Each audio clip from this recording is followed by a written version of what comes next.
You're watching Luntha TV and it's time for our 7:30 news bulletin. My name is Tandi Wemzumara. Let's have a look at our top stories.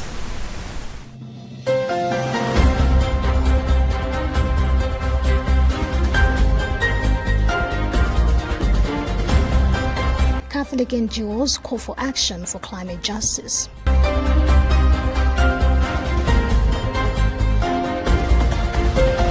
Chakwera justifies Chichola Banda's appointment as finance minister.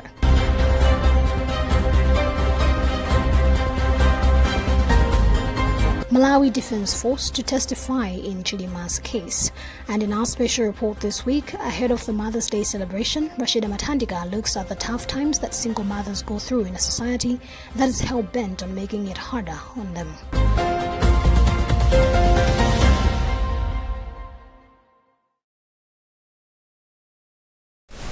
We do have the details to these stories and more to stay with us.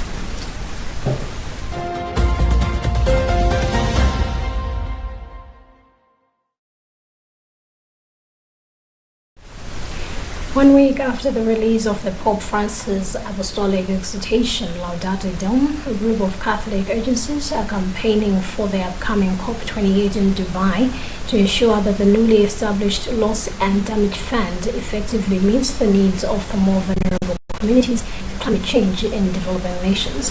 The statement is a joint effort of several Catholic organizations, including Caritas Internationalist, the Scottish Catholic International Aid Fund, the International Cooperation for Development Solidarity, and the Laudato Si movement, and is open to leaders of all faiths across the world who wish to show their support for action on loss and damage. We have more details in this Vatican News report read by Charity Chilanga.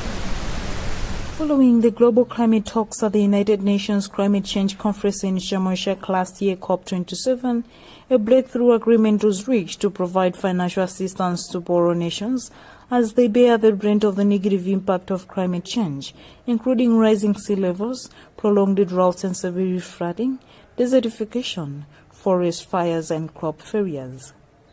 While the agreement was welcomed by many NGOs, including churches and Catholic organizations, as an important step forward, its success largely depends on how quickly nations are able to get the fund up and running by reaching an agreement on its funding and scope to be finalized at the COP28 meeting, scheduled for November 30th to December 12th in Dubai, United Arab Emirates, UAE. In the statement, which will be delivered during the Global Climate Summit, they call for a fit-for-purpose loss and damage fund, which gets money to the people who need it the most, is adequately resourced based on polluter pays principle, and fully addresses non-economic losses and damages. Recalling that many poor nations who contribute the least to the current climate crisis and already struggle to secure basic needs for their people are now paying the price of other nations' actions, the signatories also reiterated that the new global fund must be accompanied by urgent action to reduce emissions as quickly as possible to ensure the 1.5 degrees Celsius temperature goal is not exceeded, and to invest in essential adaptation efforts to prevent future harms. The faith readers explained that the fund must be accessible, comprehensive, supporting both the responses to economic as well as non-economic losses and damages for extreme weather events and slow onset events such as the sea level rise and desertification.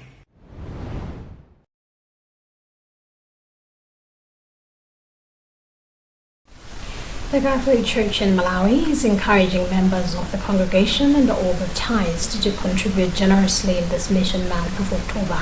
Making the call as a climax for the celebrations of the Mission Month is fast approaching, national collaborator for the Pontifical Mission Society's PMS Malawi, Noah Shimbenje, says this day poses as a reminder for every Christian that they have a mission to bring in effort for the propagation of the Christian faith. We have more details in this report found by Jacqueline Saidi. According to Chimbenje, preparations for the national celebration are going on well and are at an advanced stage. He says although there is the national celebration, parishes will also have their celebrations, of which all the contributions shall be put together to help the Universal Church. To contribute contribute our money, have to give generously towards the mission work. In the past, we used to receive funding, we used to receive money from abroad. And now the church, we are saying we need a self-reliant church now. We are the disciples now. We are the missionaries of today. And everyone is supposed to participate. Everyone is supposed to contribute something. Not just giving as usual. Say, we got business as usual. Say, if you go to church, then I have to give 20 kwacha. Look at the economy now. Look at the needs of the church. And we also saying we have to look beyond our needs. This year's World Mission Day will take place on October 22nd under the theme Hearts on Fire, Feet on the Move, based on the story of the disciples who encountered Jesus on their way to Emmaus from the book of Luke, chapter 24, verses 13 to 35. According to the Catholic Church, a Christian's mission is an organized effort for the propagation of the Christian faith, and it involves sending individuals and groups across boundaries, most commonly geographical boundaries, to carry on evangelism or other activities such as educational or hospital work and social work. For Luntha Television News, this is Jacqueline Saidi.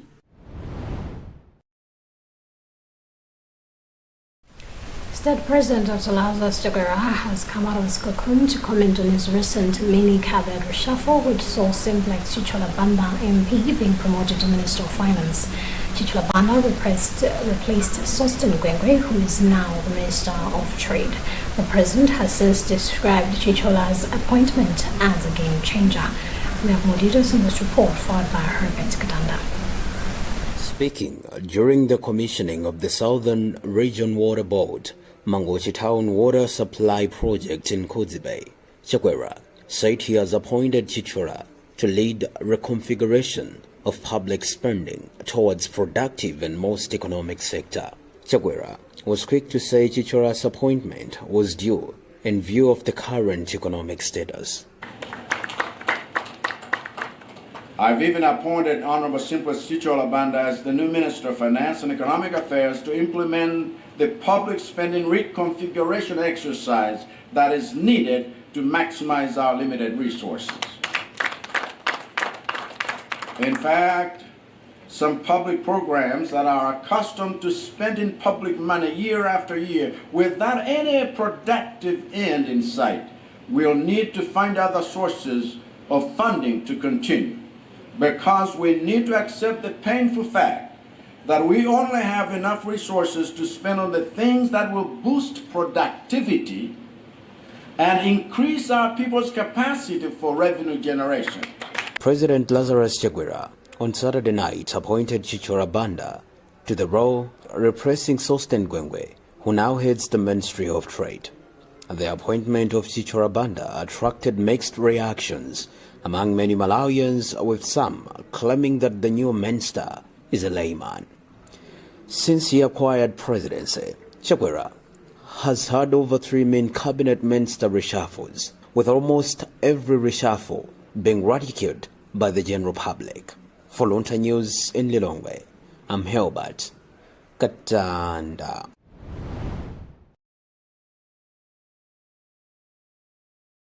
Vendors who operate their businesses in the capital city of Lilongwe have appealed to the city council to make sure that the environment they operate their businesses in is conducive.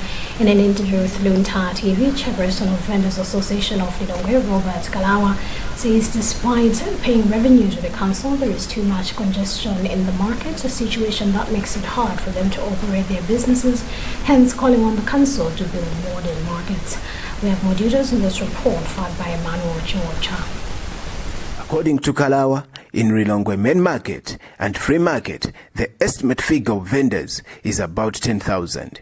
And every shop, bench, and even those who sell outside the market pay 250 kwacha daily and 5,000 kwacha as ground rent yearly, an amount they expect to benefit from in terms of developments in the market. Among other challenges vendors are facing, according to Kalawa, is congestion in the market due to lack of space and hygienic practices, as the council has few workers who clean the market, which is a health risky for them and customers. As vendors, we are pleading with the City Council to use part of the money that we pay as revenue to construct a modern market that will accommodate all of us. Efforts to speak to Lilongwe City Council Public Relations Officer proved futile as our call went unanswered.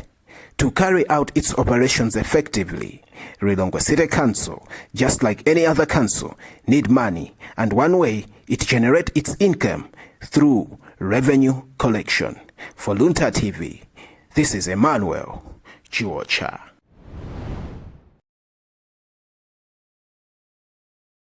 Remember that you're watching news coming to you live from Bishop Navy Media Center, and let's have another look at the top stories before we proceed.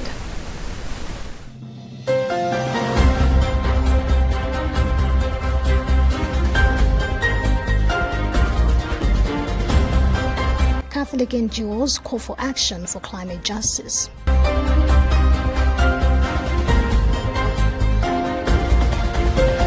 Chakwera justifies Chichola Banda's appointment as finance minister.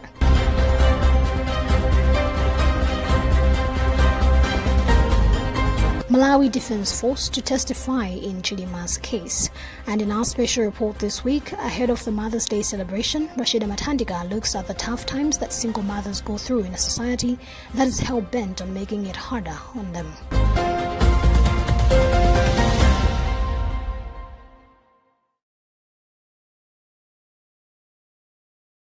The Malawi Defense Force is scheduled to appear before Justice Redson Kabidu on the 19th of October 2023 in a case which Vice President Cyrus Chidima is alleged to have demanded and received an unspecified amount of money to influence awarding of contracts in favor of Zuneth Satar's firms. The court wants the security agency to explain why it cannot release some documents to the anti-corruption 23 at 10 o'clock in the forenoon.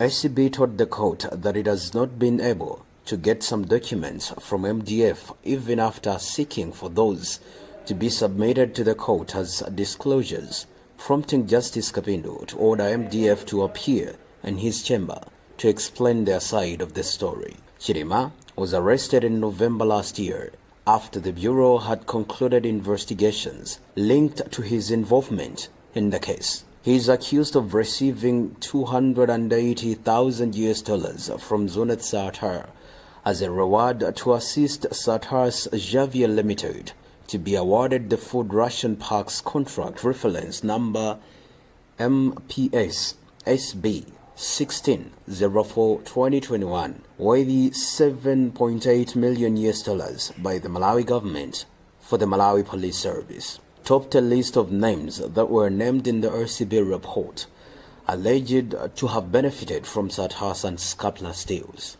The report had identified him and other 83 Malawian officials as allegedly having corrupt dealings. For Luntha News in Lilongwe, I'm Helbert Katanda.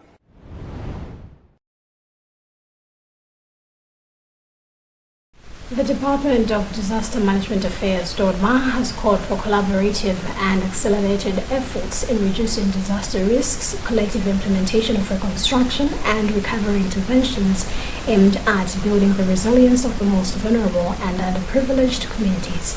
The call has come in as the country joins the rest of the world in commemorating the International Day for Disaster Risk Reduction. Speaking in an interview with Luntha TV, Public Relations Officer for the DODMA, Shivilo Kamura, said this year's commemoration comes with an urge to the general public to bring in efforts towards building the resilience and recovery interventions heavily at this time. Progress in preventing and reducing disaster risks and losses. Public Relations Officer for the Department of Disaster Management Affairs, Chibidiro Kamula, notes that the 2023 edition takes place after the mid-term review of the Sendai Framework for Disaster Risk Reduction, which was held in May 2023, in which the United Nations General Assembly adopted a declaration to fast-track action to strengthen disaster resilience. So this year's edition is special in the way that it takes place after the midterm review of the Sendai Framework for Disaster Risk Reduction, which was held in May 2023, in which the UN General Assembly adopted a political declaration to accelerate action towards strengthening disaster resilience. So, again, this year's IDDRR is being held under the global theme, Fighting Inequality for a Resilient Future, on the basis that unequal access to services, for example, finance, leaves the most at risk exposed to disasters, while disaster impacts worsens inequalities and, of course, push the most at risk further into abject poverty. The commemorations are this year being held under the global theme, Fighting Inequality for a Resilient Future, on the basis that there is a reciprocal relationship between disasters and inequality, like unequal access to services such as finances and insurance, which leaves the most at risk exposed to disasters, while disaster impacts exacerbate inequalities and push the most at risk further into poverty. Meanwhile, the country is striving to recuperate from the devastating effects of Tropical Cyclone Freddy, which affected 2.2 million people, displaced 650,000, left 679 dead, and 537 missing. For Luntha Television News, this is Jacqueline Saidi.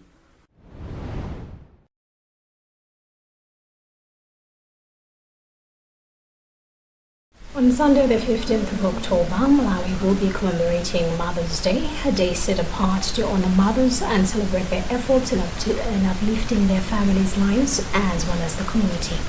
Different mothers celebrate the day differently, spoiling themselves or being spoiled by their children. Amidst all this, there are mothers struggling to build themselves and their families and have no chance to spoil themselves or get spoiled because life is rather hard on them. In our special report this week, Rashida Matandika looks at the tough times that single mothers go through in a society that is hell-bent on. It is not easy to clothe the children so that they look smart, but I try my best. Sometimes the business doesn't sell, so I have to borrow money from the village bank. And lucky enough, the women are very understanding. Just like Lekeleni, Dorothy Frank, a mother of 3, was also abandoned by her spouse and is dependent on her Fudali business, through which she makes a maximum of 2,500 kwacha per day. My motherhood is hard in 2 ways. There are some times that the children are sick, and so I have to stop everything to attend to them. Secondly, being alone without a husband makes it hard. If I had a man, he would be out working while I attend to the children when they fall sick. They struggle to make ends meet single-handedly. The idea of being remarried is not that appealing for most of them. It is possible to remarry, but right now I just want to take care of my children alone, even when I'm suffering, because some stepfathers are evil, killing their stepchildren, so my children are my priority. Looking back at how women have been taking care of themselves and their families since gender equality was introduced in Malawi, Balaka District Council Gender Officer Rita Sukasuka said she is impressed because women now have a different mindset whereby they have embraced businesses and formal jobs just to support their families. However, Sukasuka notes that there is a lot that needs to be done to help single mothers. Most of the problems are psychological issues. Psychological challenges, are talking of issues of saying maybe they are not able to pick up, they are thinking too much about their children, supporting with the whole family. Some of them have extended family. So by having those so many problems, they are somehow disturbed mentally. Balaka District's National Initiative for Civic Education Officer Henry Zakaria believes that there is a need for government to make a deliberate move to support such vulnerable mothers. I think there are already programs that the government of Malawi has put in place. Some of them, just to mention a few, we talk of social cash transfer. And we have also the NIF. That is NIF, National Economic Empowerment Fund. All these are the programs that the government of Malawi has put in place to empower, that is economically to empower ordinary people, especially the women, youth, and also people with disabilities. However, you find out that the women that are ultra poor, you find that to access loans, especially NIF, collateral to show to the NIF management. There are also some groupings that they form a group to apply for a loan with NIF. Also, within the community, some women who are very poor, they are being sidelined, they are being discriminated. As such, they can't access such loans. And because of that, it is a challenge for these ladies that are maybe single parent mothers to access such loans to empower themselves economically. On the other hand, Khadija Inje's project is meant to be a safe space for everyone, creates chaos for vulnerable single mothers, so much so that they have limited opportunities. These women need to be fully supported, be it mentally, financially, and spiritually. So the mindset of our society, including the families that they come from, needs to change. Because these women shouldn't be sidelined to do things. They should have the right to belong to the societies and then do anything that every woman is doing in the communities. So it is right to render them support, especially mental support, for them to fully operate as